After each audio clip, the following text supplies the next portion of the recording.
Olá, bem-vindos de volta à nossa disciplina de Pluralidade Cultural e Educação Étnico-Racial. Nesse nosso quarto encontro, vamos discutir sobre os movimentos sociais e como eles dialogaram com o Estado brasileiro numa tentativa de construir uma agenda de interesse comum que defendesse a inclusão do tema pluralidade cultural nas escolas. Nesse sentido, eu separei para vocês uma apresentação a respeito dos movimentos sociais negros brasileiros. A ideia é que possamos compreender como é que esses movimentos sociais negros eles surgem no Brasil e comprometidos com o quê. Dessa forma, para problematizar um pouco, eu trago para vocês, no nosso primeiro slide, o hino do MNU. O MNU foi o Movimento Negro Unificado, surgido no final da década de 70, um movimento de âmbito nacional que tinha como proposição a ideia de conseguir conglomerar o conjunto da comunidade negra brasileira em torno de uma pauta de interesse dessa comunidade. Acredito que esse hino ele nos sirva como uma referência importante para que entendamos o que é que esse movimento queria, qual era o objetivo do movimento. No hino, escrito pelo Nécio Benguela, diz o seguinte: a certeza de ser movimento negro unificado, a malícia de ter no pensamento toda a luta do passado. Na praça, palanque, ecoa pelos ares o grito da negrada, Zumbi não morreu, ora, viva Palmares. Nossa luta unificada, que sabor deve ter um pedaço, um espaço de poder. E se poder é bom, negro também quer o poder. Cantando em alto tom, negro também quer o poder. Então, esse hino ele nos traz aquilo que é o objetivo principal do movimento social negro. É a ideia de que a comunidade negra possa acessar aos espaços de maior prestígio social sem serem impedidos por conta de sua identidade étnico-racial desse processo. Tá? Mas aí eu trago também uma outra citação, essa ainda mais rica, que é uma fala da Mãe Aninha, do terreiro de Candomblé Ileaxé Opoa Fonchá, em que ela diz o seguinte: quero ver nossas crianças de hoje, no dia de amanhã, de anel no dedo e aos pés de Xangô. Essa citação ela é brilhante, porque ela resume de uma forma muito interessante os anseios da comunidade negra desse final de década de 70, 80, quando começam-se a organizar através de grupos de entidades. Qual era o objetivo? Então o objetivo era, e aí quando as lutas dessa comunidade são para o campo educacional, criar uma nova pedagogia que, através dos códigos culturais comunitários e do reforço dos valores ancestrais de suas crianças, tentasse conciliar a busca por um lugar digno em uma sociedade racista e excludente, e esse é o significado de anel no dedo, sem perder a sua identidade cultural. E isso é o significado do aos pés de Xangô.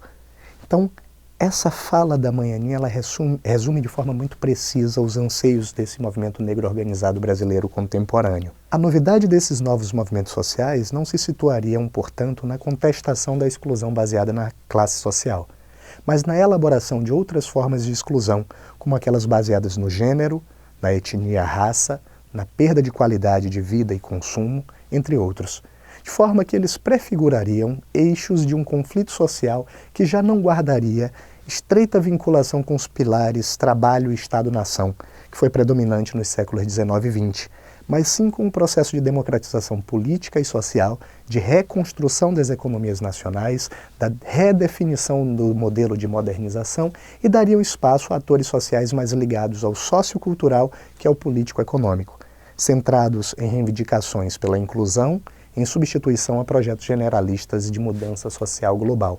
Então isso define de forma muito precisa o que são esses novos movimentos sociais e quais são os seus anseios, não apenas os movimentos sociais negros. Tá? Mas se nos propomos a discutir os movimentos sociais negros brasileiros, seria interessante que a gente conseguisse construir uma linha histórica desses movimentos sociais. Grande parte dos autores, entre eles o Petrônio Domingues, utiliza uma configuração dividida em 3 momentos históricos e intercalada com momentos de menor liberdade política e individual. Esses três momentos eles se iniciariam, e aí, portanto, o primeiro, entre os anos de 1888, com a abolição da escravatura, até o ano de 1937, quando o Getúlio Vargas institui o Estado Novo. E esse momento ele seria marcado pelas primeiras agremiações e a primeira experiência de organização nacional do movimento ou dos movimentos sociais negros. O segundo momento diria respeito a uma tentativa de inserção no campo político-cultural, mesmo por conta da instabilidade política da época, e seria marcado entre os anos de 1945 a 1964. O terceiro momento diria respeito a aquele contexto histórico do enfraquecimento da ditadura militar de 64 e, portanto, isso estaria historicamente marcado no final da década de 70, início da década de 80, até os dias atuais. Pois bem, então se pensarmos nesses momentos que anteciparam esse cenário mais contemporâneo dos movimentos sociais negros brasileiros, a gente poderia pensar um primeiro momento como o final do século XIX até o ano de 1937, que teria como grandes marcos, primeiro, a fundação da Frente Negra Brasileira, a FNB, em 1930, que foi a primeira entidade de amplitude nacional que buscava servir de espaço de congregação às pessoas de cor, como se chamava à época, e disseminar a segregação que ainda existia na sociedade brasileira. A FNB vai conseguir algumas conquistas junto ao Estado brasileiro e vai fundar o Partido da Frente Negra Brasileira. O segundo momento seria entre os anos de 1945 e 1964. Esse período vai ser fortemente marcado pela instabilidade política, da ditadura militar de Getúlio Vargas, que se encerra em 1945, e do golpe de 64. E, portanto, os movimentos sociais negros vão se dirigir muito mais para o campo sociocultural do que efetivamente para o campo convencionalmente chamado de político.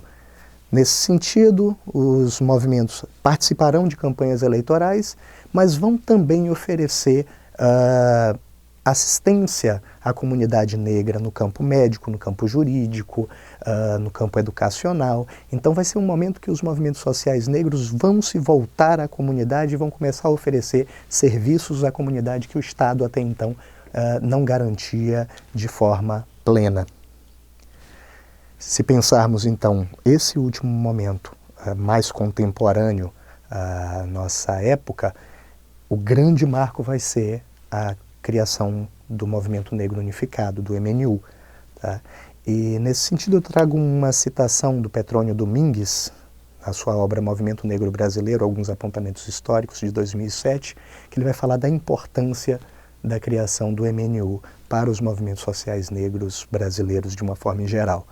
Ele diz o seguinte: o nascimento do MNU significou um marco na história do protesto negro do país, porque, entre outros motivos, desenvolveu-se a proposta de unificar a luta de todos os grupos e organizações antirracistas em escala nacional. O objetivo era fortalecer o poder político do movimento negro.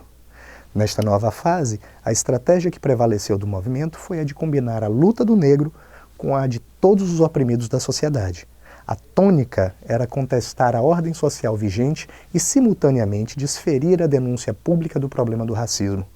Pela primeira vez na história, o movimento negro apregoava como uma de suas palavras de ordem a consigna "negro no poder". Uma vez que fizemos um breve histórico das formas de organização dos movimentos sociais negros brasileiros nesse último século, é importante que consideremos também as influências estrangeiras que essa última fase do movimento vai ter. Estamos falando do cenário do final da década de 70, início da década de 80. E, nesse sentido, como uma referência a nível macro, fundamental, nós vamos ter, por exemplo, o processo de independência dos países africanos. Não podemos deixar de considerar que, com o final da Segunda Guerra Mundial, e com a devastação da Europa, não podemos esquecer que a guerra tomou espaço dentro da própria Europa, e mesmo aquelas nações que foram consideradas as nações vitoriosas da Segunda Guerra Mundial saíram devastadas. vai ser exatamente nesse cenário que os países africanos vão encontrar as condições necessárias para iniciarem o seu processo de independência daquilo que a história conhece como o imperialismo. Então, esse processo e essas guerras de independência de países africanos vão ser uma referência fundamental para os movimentos sociais negros brasileiros da década de 70 e de 80. Uma outra referência fundamental vai ser a própria Guerra do Vietnã e os movimentos pacifistas e guerrilheiros na América Latina. A gente não pode esquecer que muitas das referências e das lideranças desses novos movimentos sociais vão surgir dos movimentos sociais mais tradicionais, da luta pela questão classista. Então, essa vai ser uma referência ainda fundamental. Em terceiro lugar, uma outra influência externa fundamental para os movimentos sociais negros brasileiros dessa última fase vai ser a luta dos afro-estadunidenses, e aí a gente pode destacar os Panteras Negras, o Malcolm X, o Martin Luther King Jr. como grupo e lideranças desse movimento pela luta dos direitos civis da comunidade negra norte-americana, mas também a luta dos sul-africanos pelos direitos civis e contra o apartheid. E aí como referências nós temos o Nelson Mandela, o Steve Biko, o Desmond Tutu, entre tantos outros. Então essas três influências externas, elas vão ter um peso e um significado fundamentais para os movimentos sociais negros dessa última fase. De forma que, à guisa de conclusão, a gente percebe que no cenário em que ressurgem esses movimentos, nós tínhamos a confluência de pelo menos dois projetos políticos divergentes. Nós tínhamos um cenário estrangeiro marcado pela crise do estado do bem-estar social e pela falência do bloco soviético. Essas duas ações que davam emergência a uma tese neoliberal que questiona o próprio papel do Estado. Mas, por outro lado, no cenário nacional, tínhamos o recrudescimento da ditadura militar brasileira e, portanto, a confluência de forças democratizantes dos movimentos sociais que exigiam o seu espaço no Estado brasileiro e o espaço da sua pauta na agenda nacional. Isso, segundo alguns autores, vai dar início a uma disputa entre esses dois projetos políticos no nosso cenário nacional. Segundo Adagnino, a partir da década de 80 até os dias atuais, tem havido uma disputa entre dois projetos políticos divergentes no cenário brasileiro. Um projeto político democratizante, que teria como elementos propulsores os movimentos sociais nacionais da década de 70 e 80, que apostariam na possibilidade de ação conjunta com o Estado em prol de certo aprofundamento democrático. Por outro lado, um projeto neoliberal que defenderia a necessidade do Estado brasileiro de se isentar cada vez mais do seu papel de garantidor de direitos sociais. E vai ser nesse cenário que os movimentos sociais negros vão tomar corpo no nosso país. Então, para concluir, eu trago para vocês aí uma imagem do jornal Folha de São Paulo, datado de 8 de julho de 1978, em que a capa do jornal traz uma fotografia, uma imagem de um ato que vai acontecer no estado de São Paulo nesse ano, de 78, e que vai dar origem ao chamado Movimento Unificado contra a Discriminação Racial, MUCDR, mais tarde nomeado Movimento Negro Unificado contra a Discriminação Racial e, finalmente, apenas Movimento Negro Unificado. Vou trazer uma reflexão. Cabe-nos nos perguntar, considerando aqueles espaços de silenciamento da história, por que é que ainda hoje a historiografia insiste em chamar a atenção para o movimento dos metalúrgicos do ABC como aqueles que iniciam o processo de retomada das ruas pelos movimentos sociais de uma forma em geral? Por que o silenciamento em relação a esse grande ato que vai dar início a essa entidade de nível nacional importantíssima para todas as pautas que se apresentam no cenário nacional ainda hoje do Movimento Negro Unificado? Até mais.